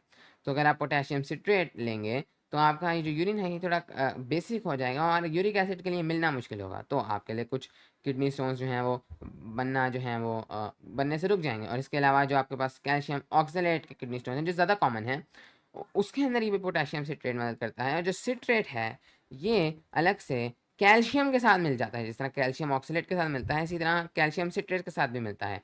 और जो कैल्शियम सिट्रेट के साथ मिलकर जो कंपाउंड बनाता है वो इतना ख़तरनाक नहीं, वो वाटर के अंदर सॉल्युबल है और वो ज़्यादा इस तरह से मिलकर क्लम्प्स नहीं बनाता। तो इस तरीके से आप कैल्शियम की यूरिन में अमाउंट को कम कर सकते हैं और अगेन ऑटोमेटिकली आपके किडनी स्टोन्स भी कम होंगे।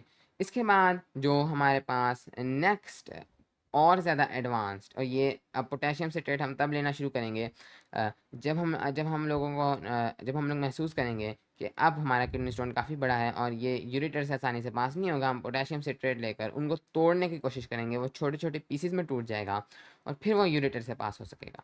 इसके अलावा लिथोट्रिप्सी ये तब हम यूज़ करते हैं जब बहुत ही ज़्यादा मसला ख़राब हो जाए और वो इतना ज़्यादा बड़ा हो कि निकलने का नाम ही ना ले। तो इसके अंदर हम लोग क्या करते हैं, इसके 2 फॉर्म्स हैं, शॉक वेव लिथोट्रिप्सी और लेज़र लिथोट्रिप्सी। हम लोग क्या करेंगे कि हम लोग अपनी जो हमारा जो किडनी स्टोन है इसके ऊपर अल्ट्रासोनिक अल्ट्रासोनिक रेडिएशन नहीं, अल्ट्रासोनिक वेव्स मारेंगे। अल्ट्रासोनिक वो वेव्स होती हैं जिन्हें हम सुन नहीं सकते, ये हमारे सुनने की सलाहियत से ज़्यादा साउंड होता है, इसे हम सुन नहीं सकेंगे, हमें साइलेंट लगेगा, लेकिन ये काफ़ी ज़्यादा ताकतवर वेव्स होती हैं, आपके ऑर्गन्स को ये कुछ नहीं कहती, लेकिन जैसे कि छोटी चीज़ें हैं उनको काफ़ी नुकसान पहुँचाती हैं। तो जब हम इसके ऊपर अल्ट्रासोनिक वेव्स मारेंगे तो ये जो किडनी स्टोन हैं ये टूटना शुरू हो जाएंगे और छोटे छोटे हिस्सों में तब्दील हो जाएंगे और फिर ये आसानी से पास कर सकेंगे। इसके बाद अगर और इससे भी मसला हल ना हो रहा हो तो लेज़र लिथोट्रिप्सी है, इसके अंदर हम लोग खुद से एक पाइप डालते हैं थिन सा और लेज़र मारकर इसको तोड़ते हैं। इसके बाद जो फाइनल स्टेप है जो कि हर कोई चाहता है कि ना हो, लेकिन अगर बहुत ज़्यादा सिवियर कंडीशंस हो तो इसे भी करना पड़ जाता है, वो है हमारे पास सर्जरी। तो सर्जरी से क्या आपको नाम से ही पता चल रहा होगा, हम लोग क्या करेंगे कि जो डॉक्टर्स हैं वो खुद ब खुद आपके जिस्म के अंदर काटेंगे और किडनी स्टोन को फिज़िकली रिमूव करेंगे। अब हम बात करने वाले हैं किडनीज की एक बहुत ही सीरियस कंडीशन को, किडनी फेलियर।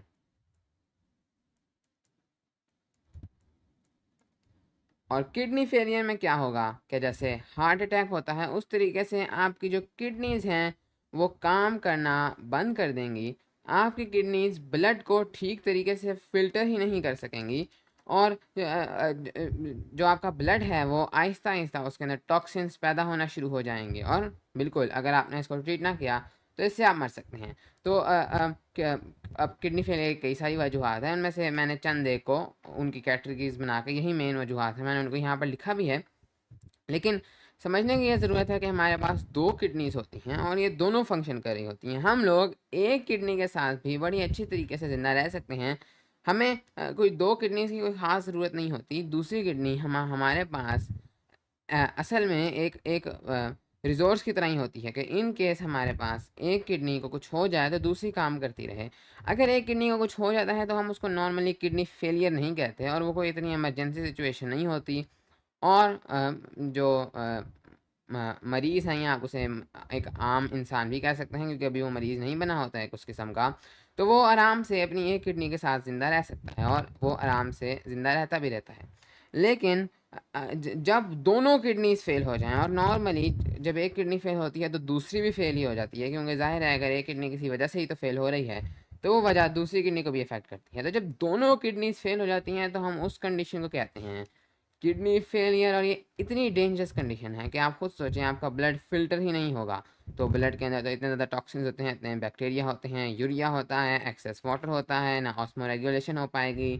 जैसे हमने इस पूरी सीरीज़ में देखा है कि किडनी कितनी ज़रूरी है, तो अगर किडनी ही फेल हो जाए तो हमारे लिए ज़िंदा रहना पॉसिबल ही नहीं है। तो यहाँ पर किडनी का अगर आप फेलियर कॉसेस देखें किडनी फेलियर के, तो बेसिकली किसी भी वजह से अगर किडनी काम करना रुक जाए, फिर बेशक वो ब्लड का कम फ्लो हो, यानी कि हमारे पास कोई ऐसा मसला है कि हमारे पास इतना ब्लड ही नहीं हो सकता है, आपको कोई चोट लगी हो या आम चोट से भी हो सकता है जिससे आपका बहुत ज़्यादा खून निकल गया हो तो किडनीज़ को इतना ब्लड ही ना मिले, किडनीज़ को काम करने के लिए भी ब्लड चाहिए, तो ऑफकोर्स किडनी डाई हो जाएंगी। और इसी तरीके से तमाम ऑर्गन्स को अगर ब्लड ना मिले वो मर जाएंगे। इसी तरीके से हो सकता है किडनी को डायरेक्ट डैमेज हो जाए, आपको कोई चीज़ जो है कोई गोली शोली जो है वो किडनी को लग जाए, या फिर कोई हो सकता है कोई किडनी स्टोन जो है वो किडनी को इसी तरीके से डायरेक्ट डैमेज कर दे। कुछ भी रीज़न हो सकता है, डायरेक्ट डैमेज से भी किडनी फेल हो सकती है। और ब्लॉकेज ऑफ यूरिन फ्लो हो सकता है, कोई किडनी स्टोन यहाँ आ गया है जिसके बारे में मैंने पहले भी बात की थी, उसने यूरिन को ही रोक दिया है, यूरिन यहाँ जा ही नहीं सकता, यूरिन यहाँ जमा हो जाएगा, इससे भी इन्फेक्शन होकर किडनी आपकी फेल हो सकती है। तो बहरहाल ये तो कॉजेज़ हैं, लेकिन कॉजेज़ से ज़्यादा इम्पॉर्टेंट अब किडनी फेलियर की ट्रीटमेंट है। वे कॉजेज़ तो कुछ भी हो सकते हैं, किडनीज़ आपकी जिस वजह से फेल हो रही हैं वो तो कुछ भी हो सकते हैं और नॉर्मली इनमें जेनेटिक्स का भी फैक्टर हो सकता है और इनको हम ज़रूर प्रिवेंट तो कर सकते हैं, लेकिन मोस्ट केसेस में ये प्रिवेंटेबल होते हैं। यानी कि जैसे कि आपको अगर डायबिटीज़ है या आपको कभी कोई चोट लग जाती है तो आप एहतियात ज़रूर कर सकते हैं, लेकिन मोस्ट केसेस में किडनी फेलियर की प्रिवेंशन को समझने से ज़्यादा ज़रूरी उसके ट्रीटमेंट को समझना है, क्योंकि उसको प्रिवेंट करना इतना आसान है नहीं और ये हो जाता है तो फिर ज़्यादा इंपॉर्टेंट तो इसकी ट्रीटमेंट है। लेकिन प्रिवेंशन यही है कि आप अपनी किडनीज़ को नुकसान ना पहुंचने दें, जो कि बहुत केसेस में हम लोग बेबस होते हैं। तो अगर हम लोग किडनी फेलियर की ट्रीटमेंट्स की बात करें तो इसकी दो मेन ट्रीटमेंट्स हैं और ऑल्दो कि ये काफ़ी सीरियस सिचुएशन है लेकिन इसे ट्रीट किया जा सकता है। किडनी स्टोन्स को काफ़ी आसानी से ट्रीट किया जा सकता था, इसको थोड़ा निस्बतन मुश्किल तरीके से ट्रीट किया जा सकता है, लेकिन फिर भी ये कोई इतनी डेंजरस सिचुएशन नहीं कि अब बस आप पक्के गए। तो सबसे पहले जो ट्रीटमेंट है उसे क्या कहा जाता है, डियालिसिस। अब डियालिसिस बेसिकली दूसरा नाम है, आप कह सकते हैं कि एक आर्टिफिशियल मेथड है किडनी का, यानी आर्टिफिशियल किडनी आपके अंदर आपको दी जा रही है। आप जो खुद से ह्यूमन मेड किडनी है उसको यूज़ करके आप लोग अपने ब्लड को फ़िल्टर कर रहे हैं। और अब ज़ाहिर है ये उतनी एफिशिएंट तो नहीं हो सकती जो कि अल्लाह ताला ने बनाई है, लेकिन ये काफ़ी हद तक काम करती हैं। अब होगा क्या कि इसकी दो टाइप्स हैं। अभी जो पहली आप टाइप देख सकते हैं इसे हम लोग एक डियालाइज़र कहते हैं या डियालिसिस मशीन कहते हैं। होगा सिर्फ ये कि ये आपकी जो है वो मसलन आर्म के साथ या टांग के साथ कहीं भी कनेक्ट कर दी जाएगी और इस कैथीटर से ब्लड को लिया जाएगा।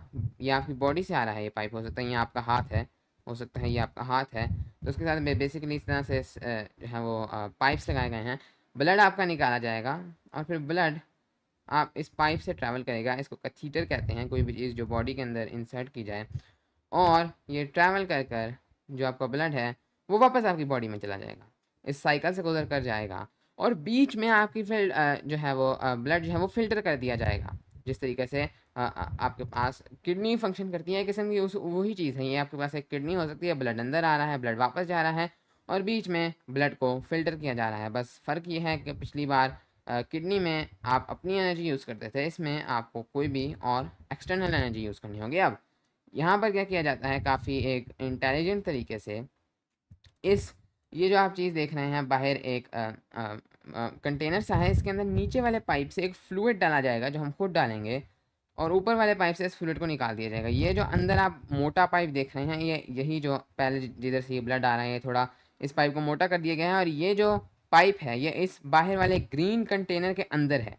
यानी ग्रीन कंटेनर जो है वो हॉलो होगा और उसके अंदर से ये पाइप गुजर कर जा रहा है। ये 3D में होगा, जैसे आप इमेजिन कर सकते हैं एक बैग के अंदर से एक पाइप गुजर कर जा रहा है, कुछ उसी तरह की चीज़ है। अब नीचे से एक तो उस पाइप के अंदर से ब्लड गुजर कर जा रहा है, उस कंटेनर ग्रीन कंटेनर के अंदर भी नीचे से एक फ्लूइड जाना जाएगा जिसे हम लोग कहते हैं डियालाइसिस फ्लूइड। उसके बाद जो है नीचे से फ्लूइड डाला जाएगा और ऊपर से फ्लूइड को निकाल लिया जाएगा। अब होगा क्या कि वो जो फ्लूइड होता है डियालाइसिस फ्लूइड जिसे डियालाइसेट भी कहा जाता है, डियालाइसेट, और इसके ये बिल्कुल एक ये बिल्कुल आपका नॉर्मल हेल्थी ब्लड होता है। यानी कि डियालाइसिस फ्लूइड में जो आपका नॉर्मल ब्लड है जिस तरह का, उसके अंदर जितने नॉर्मल न्यूट्रिएंट्स हैं, जितने नॉर्मल वाटर है, जितनी नॉर्मल सॉल्ट्स हैं, जितना नॉर्मल बाकी तमाम सब्सटेंसेस हैं जो आपको चाहिए, जो कि अब फिल्टर्ड ब्लड है, वो इसके अंदर यहाँ पर से पास किया जाएगा जो आप अपने पास ऑफ कोर्स आर्टिफिशियली बना सकते हैं। अब होगा क्या कि ये वाली मेम्ब्रेन आप देख सकते हैं, जो मोटा पाइप है जहाँ से ब्लड गुजरा है, ये सेमी परमिएबल होगी। जिस तरीके से ग्लोमेरुलस किडनी के अंदर मेम्ब्रेन सेमी परमिएबल थी, यहाँ पर से आपके पास कई सारे मॉलिक्यूल्स गुजर कर जा सकेंगे जिनको आपने इस ब्लड के अंदर से निकालना है।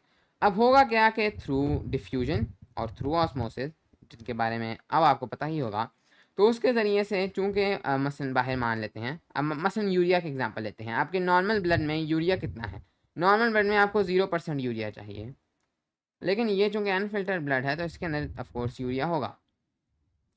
अब चूँकि बाहर कम यूरिया है और अंदर ऑफ कोर्स ज़्यादा यूरिया है, तो यूरिया ऑटोमेटिकली बाहर की तरफ चला जाता है और यहाँ पर से आपने अपने ब्लड से यूरिया निकाल लिया है। अब ऑफ कोर्स अगर तो ये डियालाइसेट जो फ्लूइड है, अगर इसको हम लोग बार बार रिप्लेस नहीं करेंगे, अगर एक ही बार डाल के रख देंगे तो सिर्फ आधा यूरिया बाहर जाएगा और फिर चीज़ें बैलेंस कर जाएंगी। लेकिन अगर हम इसको बार बार रिप्लेस करते रहेंगे, नीचे से नया डालेंगे, ऊपर से जो पुराना जिसके अंदर अब यूरिया जा चुका है वो बाहर निकलता जाएगा, तो हम लोग अपने तमाम यूरिया को ब्लड से खारिज कर देंगे। इसी तरीके से बाकी चीज़ों की भी कॉन्सेंट्रेशन ब्लड की ही तरह होगी, तो थ्रू डिफ्यूजन हम अपने ब्लड को फिल्टर कर देंगे। तो ये काफ़ी जीनियस मेथड है।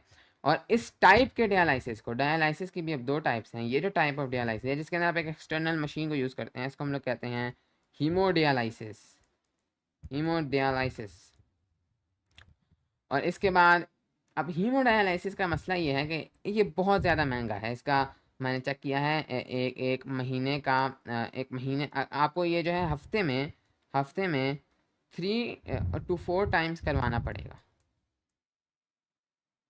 हर बार आपको हॉस्पिटल जाना पड़ेगा और ये घर में नहीं आप कर सकते क्योंकि ये बहुत एडवांस चीज़ है। हॉस्पिटल जाके आपको हर बार तकरीबन टाइम लेगा ये, लेकिन एक हफ्ते में 3 से 4 बार आपको ये रेगुलरली हॉस्पिटल जाके करवाना होगा। इसका एक तो ये डाउन साइड है कि आपको बार बार हॉस्पिटल जाना पड़ता है और ये आप खुद हैंडल नहीं कर सकते, और दूसरा ये काफ़ी एक्सपेंसिव भी है। तकरीबन अगर आप महीने का इसको यूज़ कर रहे हैं तो ऑलमोस्ट 25 लाख तक पाकिस्तान में अभी आज की डेट में 25 लाख तक इसकी कीमत हो सकती है। जबकि अगर हम लोग दूसरे डायलिसिस की टाइप की बात करें, इसको मैंने यहाँ पर डिपिक्ट करने की कोशिश की है, वो इसको हम लोग कहते हैं पेरिटोनियल डायलिसिस। पेरिटोनियल डायलिसिस ये भी आर्टिफिशियल ही है, लेकिन ये एक दूसरी किस्म है। इसका फ़ायदा ये है कि ये इतना एडवांस नहीं, इसको आप घर में भी कर सकते हैं। और दूसरा ये कि ये हल्का सा सस्ता होगा हीमोडायलिसिस, ऑल्दो ये भी उतना ही महंगा है, शायद 25 के बजाय 24 लाख हो। तो अब यहाँ पर ये आप अपनी बॉडी देख सकते हैं। इसमें क्या होगा कि आपका जो पेट है, ये जो आप देख सकते हैं येलो रीजन, इसको हम लोग कहते हैं पेरिटोनियल कैविटी। अब ये जो ऊपर आप ऑरेंज देख सकते हैं ये आपका स्टमक है और नीचे ये इंटेस्टिन्स हैं। अब होता क्या है कि आपकी ये वाली जो जगह है स्टमक के इर्द गिर्द की जगह, इस खाली जगह जहाँ पर इंटेस्टिन वगैरह होते हैं, इधर कई सारी ब्लड कैपिलरीज होती हैं इस येलो वाली लाइनिंग पर। इसको हम लोग कहते हैं पेरिटोनियम, इस येलो लाइनिंग को, इसके अंदर पेरिटोनियल कैविटी। अब ढेर सारी ब्लड वेसल्स होती हैं इधर, तो यहाँ से एक बहुत अच्छा तरीका है ब्लड को फिल्टर करने का। यहाँ से ऑलमोस्ट तमाम ब्लड एक ना एक बार तो गुजरेगा दिन में, क्योंकि ब्लड गुजर रहा है इर्द गिर्द से, और कई सारी जो है ब्लड वेसल्स हैं। तो यहाँ पर से भी हम लोग ब्लड को फिल्टर कर सकते हैं। अब हम लोग क्या करते हैं कि हम लोग एक कैथीटर को यूज़ करके अपनी बॉडी के अंदर एक जो है वो पाइप को इंसर्ट करेंगे। पहले हम बॉडी से निकाल रहे थे, अब हम बॉडी के अंदर ही पाइप को इंसर्ट कर देते हैं और इसको इस पेरिटोनियल कैविटी तक ले जाते हैं अपने इस पाइप को। अब सेम तरीके से आपके पास जो डायलाइसेट है फ्लूइड, डायलाइसेट वही सेम फ्लूइड, उसको इस बैग में भर दिया जाता है। जो ऊपर आप देख सकते हैं कंटेनर बैग, इस किस्म के एक बैग में भर दिया जाता है और वो इधर से फ्लो करके आपके पास अंदर चला जाता है और इसको इधर फिल कर देता है, इस पूरी जगह को फिल कर देगा ये डायलाइसेट फ्लूइड। और फिर इसको थोड़ी देर तक हम इसी तरह रहने देंगे। आप बेशक पाइप को निकाल लें या पाइप लगा रहने दें, लेकिन ये आप आराम से घर में भी कर सकते हैं। सिर्फ एक पाइप ही इंसर्ट करना है, अंदर फ्लूइड को जाने देना है, फिर आप जो मर्जी करें। ऑल्दो कि इसको आपको फ्रीक्वेंसी ज़्यादा है, आपको इसको 3 to 4 टाइम्स अ डे करना पड़ेगा। 3 to 4 times a day, 3 to 4 times a day. लेकिन ये निस्बतन आसान है क्योंकि घर में इसे आसानी से किया जा सकता है। तो डायलाइसेट फ्लूइड अंदर जाएगा, थोड़ी देर तक वो अंदर रहेगा और ब्लड वेसल्स की भी बहुत सेमी परमिएबल होती हैं, तमाम जो मटेरियल्स हैं वो इसके अंदर आ जाएंगे। और उसके बाद अभी ये जब खाली हो चुका होगा तो अब इस नेक्स्ट पाइप के ज़रिए से जो आपके पास एक किस्म का यूरिन बन चुका होगा उसको वापस निकाल लिया जाएगा, जिसके अंदर तमाम के तमाम आपके वेस्ट मटेरियल्स होंगे दूसरे बैग में, जिसको आप लोग कह सकते हैं ड्रेनेज बैग। यानी जितना भी डायलाइसेट था वो वापस ड्रेन कर लिया जाएगा और उसको इस बैग में डाल दिया जाएगा। आपकी पेरिटोनियल कैविटी वापस से खाली होगी, लेकिन अब आपके जो टॉक्सिन्स हैं वो बॉडी से बाहर आ चुके होंगे। तो ये थोड़ा अजीब तरीका ज़रूर लगता है, लेकिन ये निस्बतन आसान है उसके कंपैरिजन में। ऑल्दो इसकी फ्रीक्वेंसी ज़्यादा है, लेकिन ये आप आराम से घर में भी कर सकते हैं, बार बार आपको हॉस्पिटल जाने की कोई ज़रूरत नहीं। अब यहाँ पर आप देख सकते हैं कि डायलाइसिस एक बहुत ही मुश्किल मेथड है और बहुत ही कम लोग चाहेंगे कि इतने महंगे तरीके से इतने कम क्वालिटी ऑफ लाइफ को वो जिएँ, क्योंकि आपको बार बार अपने ब्लड को खुद फ़िल्टर करना पड़ेगा, जो कि ज़ाहिर है बहुत ज़्यादा टाइम कंज्यूमिंग भी है और बहुत ज़्यादा अनप्लेजेंट भी है as compare to a natural kidney. Kidney तो खुद ब खुद आपकी नौकर की तरह आपका सारा काम करती रहती है। तो एक तो मेथड था ट्रीटमेंट किडनी फेलियर का डायलिसिस, लेकिन ज़्यादा लोग जो तरीका प्रिफ़र करते हैं वो एक दूसरा तरीका है। तो ये रहा वो तरीका, और ये थोड़ा नेशनल तरीका है और थोड़ा ये परमानेंट टाइप तरीका है। ये है आपके पास किडनी ट्रांसप्लांट, आपने इसके बारे में ज़रूर सुना होगा। आपने करना सिर्फ ये है